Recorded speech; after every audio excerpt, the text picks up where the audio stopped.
मकई की पैदावारी टेक्नोलॉजी। पाकिस्तान की जमीन और आबो हवा मकई की काश्त के लिए इंतहाई मौजू है। हमवार और भारी मैरा जमीन मकई की काश्त के लिए मौजू होती है। जमीन की तैयारी करते वक्त पहली मर्तबा मट्टी पलटने वाला हल चलाएं। इसके बाद आम हल चलाकर जमीन को अच्छी तरह तैयार करें। बेहतर तैयारी के लिए 3 या 4 मर्तबा हल और सुहागा चलाएं। बीज की तैयारी। अच्छा बीज ही ज्यादा पैदावार का जामिन होता है, इसलिए बीज साफ सुथरा, सेहतमंद और बीमारियों से पाक होना चाहिए। काश्त से कबल फफूंदी कुछ जहर बाहिसाब 2 ग्राम फी किलोग्राम बीज लगाएं, ताकि फसल फफूंदी से लगने वाली बीमारियों से महफूज रहे। कौपल की मक्खी का हमला रोकने के लिए बीज को अमीडा क्लोप्रेट ग्रुप की कोई जहर 5 ग्राम फी किलोग्राम बीज को लगाकर काश्त करें। शरहा बीज वटों पर काश्त के लिए 8 से 10 किलोग्राम, जबकि ड्रिल से काश्त के लिए 12 से 15 किलोग्राम फी एकड़ साफ सुथरा और सेहतमंद बीज इस्तेमाल करें। मंजूर शुदा अक़साम। आम अक़साम में मलिका 2016, MMRI येलो,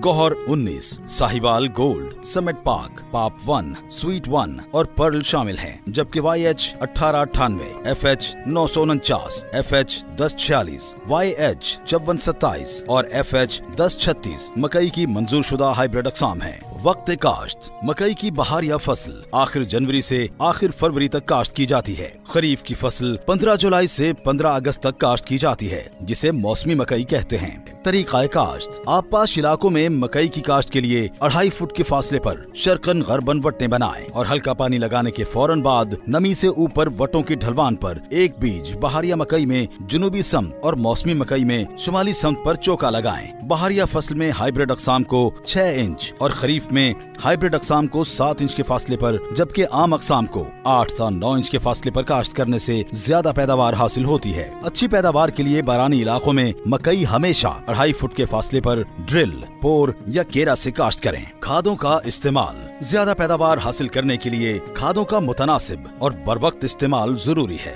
हाइब्रिड अक़साम के लिए दरमियानी ज़रख़ेज़ जमीन में मकई की काश्त के वक्त 2.5 बोरी DAP और 1.5 बोरी SOP फी एकड़ डालें। आम अक़साम के लिए आबपाश इलाकों की दरमियानी ज़रख़ेज़ जमीन में मकई की काश्त के वक्त 2 बोरी DAP और 1.5 बोरी SOP फी एकड़ इस्तेमाल करें। बारानी इलाकों में जहाँ बारिशें कम होती हैं, वहाँ 1 बोरी DAP, 1 बोरी यूरिया और आधी बोरी SOP फी एकड़ इस्तेमाल करें। बारानी इलाकों में तमाम खादें बुआई के वक्त इस्तेमाल की जाएं। जड़ी बूटियों की तल्फी। मकई की अच्छी और ज्यादा पैदावार लेने के लिए जड़ी बूटियों की बरवक्त तल्फी इंतहाई जरूरी है। मकई की फसल में घास का खानदान, तिकोने पत्तों वाली जड़ी बूटियां और चौड़े पत्तों वाली जड़ी बूटियां पाई जाती हैं। खेलियों पर काश्ता फसल में जड़ी बूटियों की तल्फी के लिए कीमियाई जहरों का इस्तेमाल ही मुनासिब तरीका है। इस मकसद के लिए मकामी ज़राई माहिरीन के मशवरे से जड़ी बूटी मार जहर का स्प्रे सिफारिश करदा मिकदार और तरीके से करें। स्प्रे के लिए टी-जेट या फ्लैट फैन नोजल इस्तेमाल करें। प्लांटर या ड्रिल से काश्ता फसल से जड़ी बूटियों की तल्फी के लिए गोडी का तरीका भी इख्तियार किया जा सकता है। आबपाशी। मौसमी मकई को आमतौर पर